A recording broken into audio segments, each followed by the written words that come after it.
Today, we have good things to talk about.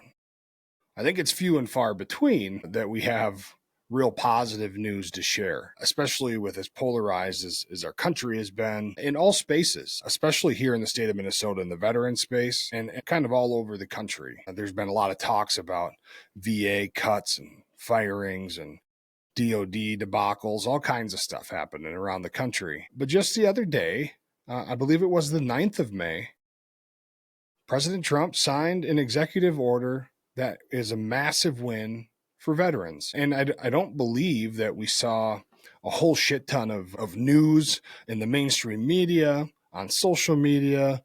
We didn't get emails about it. It was very hush hush, it seems. Maybe I missed it. But either way, I guess I don't even really care about that. But we got this win. And if you don't know what we're talking about here, the president just signed into law or executive order to open up hundreds of acres of VA land that historically was given on some super cheap lease or something like that back in the day in LA. Well, why don't I just read it to you? Maybe that would be the better thing. It was this massive piece of land in LA, and what he has said is that this land will now be used we're going to build a community to house homeless veterans here. 6,000 homeless veterans to sit in this space. Here it is. The story of the West Los Angeles Veterans Affairs Medical Center is indicative of this failure. He was talking about in the beginning of the executive order how the federal government has failed veterans in this arena for far too long.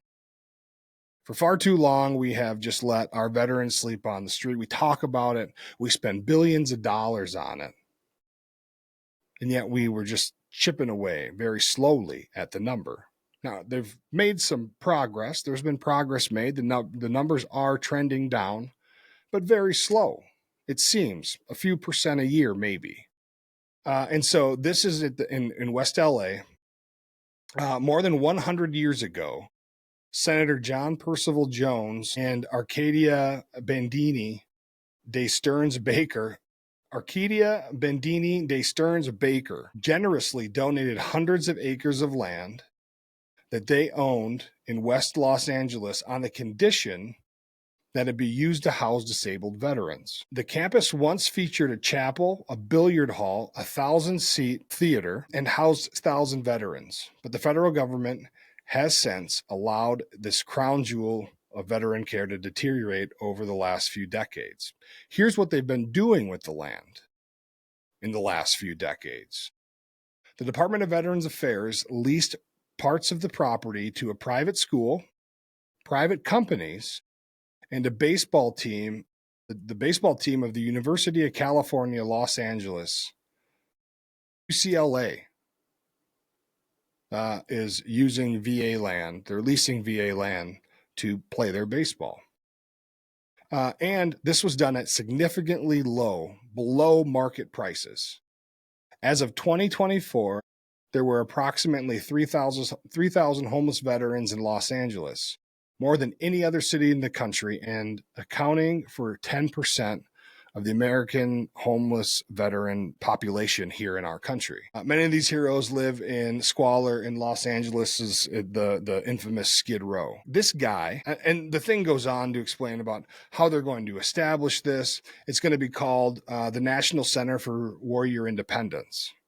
And believe this or not, they want to be able to start doing this, restore the capacity to house up to 6,000 homeless veterans at the National Center for Warrior Independence by January 1st, 2028. As we record this, it's May 13th, 2025.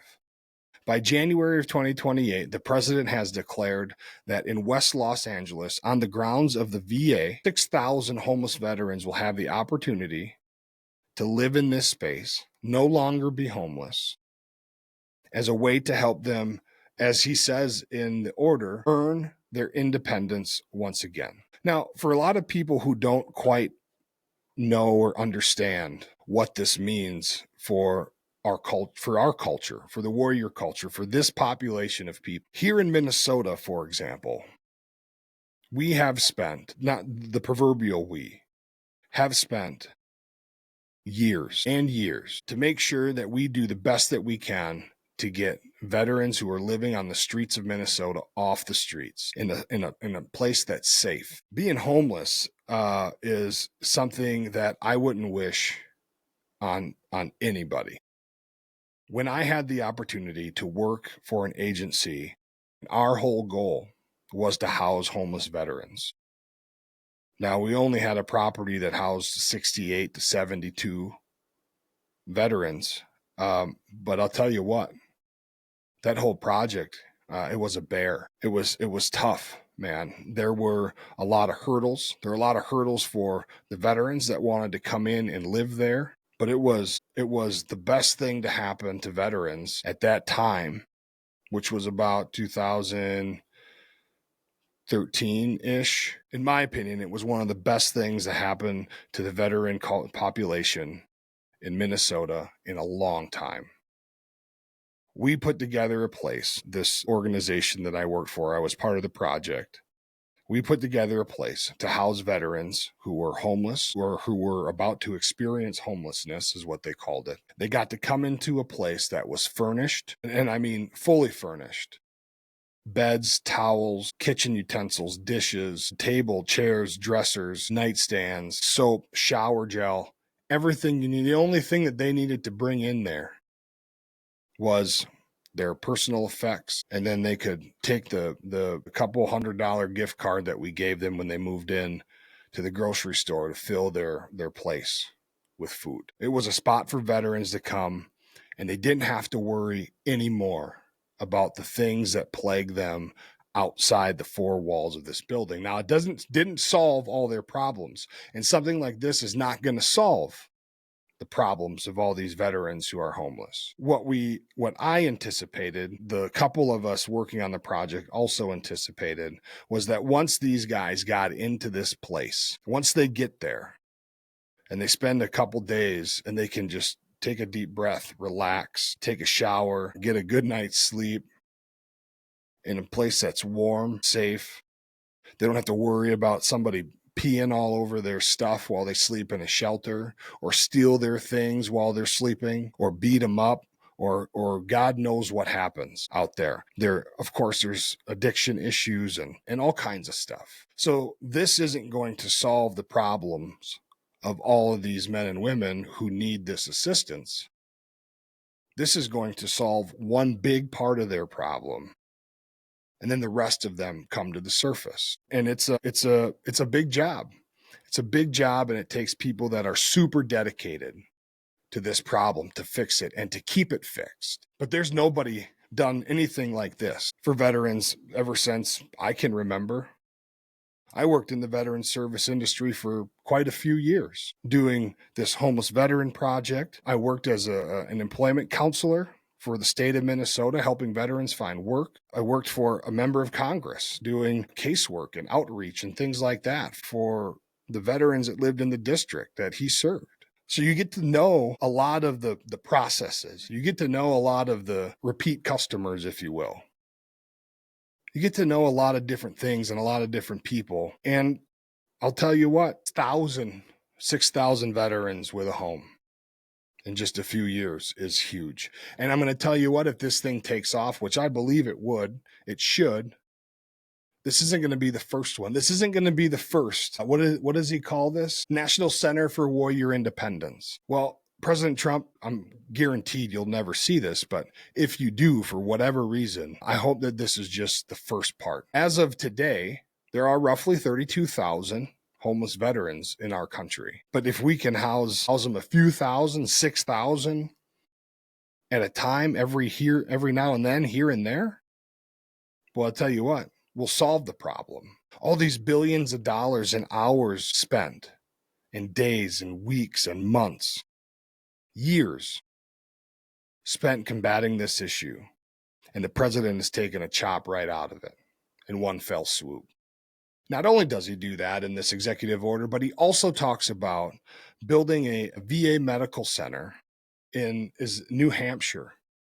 New Hampshire is the only state in the continental United States that doesn't have a VA medical center. President Trump is committed to putting one there for them. There's veterans there. He also put in this order that we're going to reduce wait times. We're going to give veterans more choice about where they can seek out their care and how they can seek out their care. A lot of really good things in here. If you haven't seen this and you're interested, all you have to do is Google it. Keeping promises to veterans and keeping promises to veterans and establishing a national center for warrior independence. Executive order signed May 9th, 2025.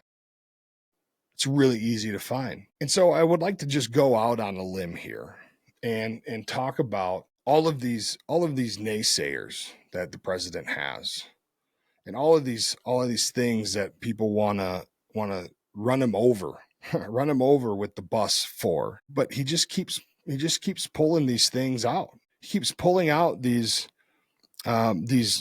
executive orders and these initiatives and bringing in these people who are innovators in whatever field. I mean, we could talk AI, medical care, veteran stuff. And every time he does, the intended result is to make the lives of the people that use whatever it is that he's talking about better. More access, more choice. Let's stop talking about housing veterans. How about we do this? How about we take the land that was set aside for the care of veterans in this country and let's take it back? UCLA, sorry, man. You're going to have to find a new place to put a practice field. You're going to have to find a new place. Veterans are coming home. This is their space. And if you read through the whole thing, it talks about a little more of the history of the land that I read to you. But how do we get to a spot? How do we get to a place where 100 years ago, and plots of land like this were coveted?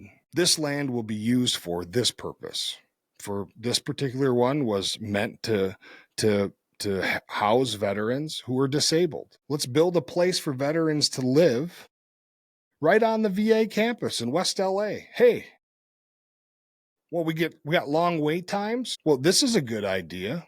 We have a massive VA here. We have a few hundred acres that we can put housing on and put a gym in there. What did they said? There used to be a theater and a chapel and all kinds of things. Why don't we do that? And when veterans have a longer than expected wait time, which is still BS, guess what? They're living a block away. So when their time comes up, they don't have to organize a ride, plan a whole day, a whole 12-hour day to ride 4 hours to the nearest VA facility. Or if they have to go to a VA hospital for specialty care, or there's only a couple clinics that offer whatever it is they need that's specialty, instead of having to go 3 hours. Some of these guys will be able to get up, drink their coffee, put on their Velcro New Balances, and just strut a couple blocks to the hospital, do their appointment, and go back home and hang out with their neighbors or go to work or do whatever it is they need to do to get themselves back to a place where they can have their independence, they can be self-sufficient, they can give themselves a mission once again. But like I said, it's not going to be an easy road. It's not going to be an easy road. They're going to need dedicated people that really want to serve these men and women and stick with them, because it's going to be tough. Not that veterans are historically tough customers, but just think about for yourself for a minute, if you can, that everything that you have right now is gone. You don't have that. You were, let's say you were in Vietnam. Not the classic, but a common Vietnam veteran story. They went and they did their time. It was rough. They lost a bunch of people. Whatever, everyone's experience is a little bit different, of course. And then they just can't reintegrate. They can't come back. They just have this super tough time. And they can't get the care. That's reported to be a problem still for many people. And now we have this space where we can just be who we are. We can get our care. We can go about our business. We can do this. And there's nothing that says you got to live there permanently. Use it as a stepping stone. If there's programs and there's this and that all going to be had in this one massive space, great. But it's going to be one hell of a road. It's going to be a journey. But it's all worth it. I think this is probably one of the greatest things that he could have done for veterans with his second term. There's still more. We could see the Major Richard Starr Act, which is caught up in Congress or the Senate, one of the two right now. But just a lot of stuff, man, for veterans that have been talked about. And here's the first guy ever to just do it. We're gonna stop effing around. We're gonna take our land back. We're gonna build this neighborhood, this community for our warriors, and they're gonna be better for it. They're going to live better. They're going to eat better. They're going to sleep better. They're going to be motivated to work or get an education or get off the whatever they're dependent on, whatever chemical they may be dependent on, whatever it is, whatever addiction issues they have. This will give these folks opportunity maybe to reconnect with their families, reconnect with their children. This is a huge thing. And maybe I'm kind of geeking out, nerding out on it, but as I was reading this, I was just thinking to myself, this is unbelievable. Unbelievable. I hope that it works out. Hope that it works out exactly as intended. I hope that there isn't a whole bunch of people contesting this. And I don't see how anybody could. In the order, it talks about how we're going to fund this. That might be a question people have. How are we going to pay for all of this? It's going to be a massive bill. Massive bill. The president talks about using all the money that was being spent, that DOGE found, the canceled contracts, the wasteful spending, the sending money to illegal immigrant programming and building shelters and structures and processing stations and gift cards and housing and all those things that they allegedly were paying for illegals. That money is all being repurposed to projects like this. And then people have the audacity to stand in a public forum and damn the man to hell. Donald Trump, damn him to hell. And then when you ask, name something he's done and be able to prove it. Those conversations are never had. They're never completed. How can anybody oppose this type of initiative? If we're going to hold true to the narrative that we have in this country about how veterans should be viewed and how veterans should be treated, how does anybody disagree with a plan like this to just chop the number by 6,000? It'd be the first time it's under 30,000 homeless veterans in God knows how long. Kind of seems like that 30 to 31 has always been like the mythical goal. We got to get there. And it's kind of been the plateau. I don't think that's going to be a thing anymore. Hopefully. If it all works out like we're told we should expect, we're making great progress. But it's easy to throw stones in a glass house, right, folks? I mean, I think somebody would have a hard time defending their position if their position is to oppose this type of thing. If we're opposing this type of thing, not just in veterans legislation or executive orders or whatever, but anything that clearly is going to help the community way more than we're doing right now, I don't know how you say no to that. Anyway, I don't want to beat the dead horse. But man, great! It's been a great couple days. I hope that these things keep coming. Warrior centers all over this country would be great.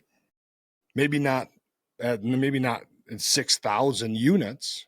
Maybe that's not ideal. Maybe that's not reasonable. But hey, 50 here, 100 there, where they're needed. And the VA has the land, or the government can purchase a little plot of land to put 30 houses in next to a VA facility or clinic, I think that they would be very well utilized. I think they'd be extremely appreciated. And I think that we could probably hire back a bunch of people that are interested in helping veterans and really working for veterans, really working instead of crying over all these all these layoffs and firings that haven't even happened yet. Maybe that's the reason.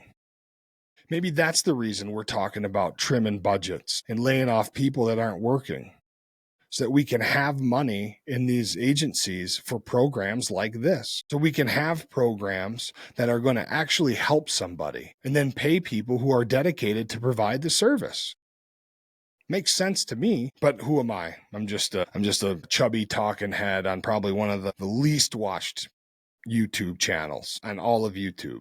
But there's always that hope, right? There's always that hope and that chance that the things that we're saying might just get out to one person or two people or 100, and then it springs forward, rockets forward. Maybe there'll be one video that goes viral, and then this one will be seen, or whatever it is. We're here to talk about things that are going to be positive changes. And today we succeeded. We don't always get to put a W in that column. So it's refreshing. I think it's fantastic. We're housing 6,000 veterans by January 1st, 2028, according to President Trump. So we're going to keep on the lookout for the progress of this thing. I'm sure there'll be some downfall or some backlash, but that's okay. He seems to be pretty steadfast in a lot of his ideas and the things that he puts forward.